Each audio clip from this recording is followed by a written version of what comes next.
আমি যখন 1/11/2025 তারিখে মুন্সিরহাট বাজার আমি হামলার শিকার হই। তারপরে হলো তারই ধারাবাহিকতা 3/11/2025 তারিখে আমার গাড়ির গাড়ির গ্লাস একদম ভেঙে গুঁড়া করে ফেলে। এটা আসলে আমি স্পষ্ট করে বলতেছি যেটা হলো আলহাজ হাফিজ ইব্রাহিমেরই লালিত কিছু সন্ত্রাসী গোষ্ঠী ওখানে এই কাজটা করে। 28/11/2025 তারিখে আমার পিছনের গাড়ি গ্লাস ভেঙে গুঁড়ো গুঁড়ো করে ফেলে। এখন তারপরে আমি থানায় যাই, রাত থেকে এসপি সাহেবের কাছে যাই। এসপি সাহেব বলে আমি থানায় থানা যাওয়ার পরে আমি মামলা করি এজাহারভুক্ত আসামি।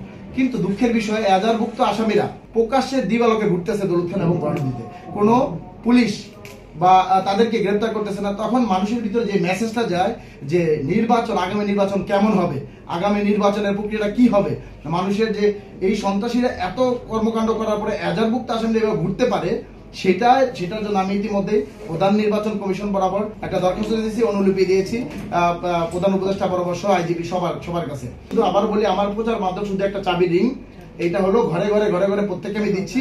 আর কোনো আমার ব্যানার, পোস্টার, সাইনবোর্ড কিচ্ছু নাই, আমি শুধু চাবি রিং দিয়ে যাচ্ছি। এটা হলো আমাদের প্রচারের মেইন সিস্টেম। আর এইটার কারণে এইটাই তারা সহ্য করতে পারতেছে।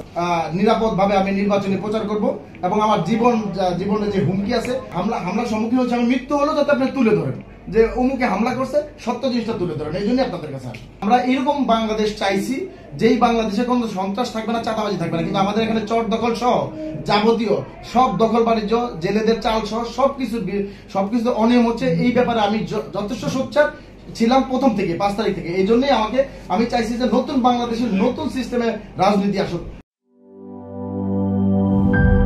গ্লিটারের টুইন লেমন ও অ্যান্টিব্যাকটেরিয়াল ফর্মুলা বাসনকে চকচকে জীবাণুমুক্ত করে আমাদের দেয় গ্লিটার গ্যারান্টি।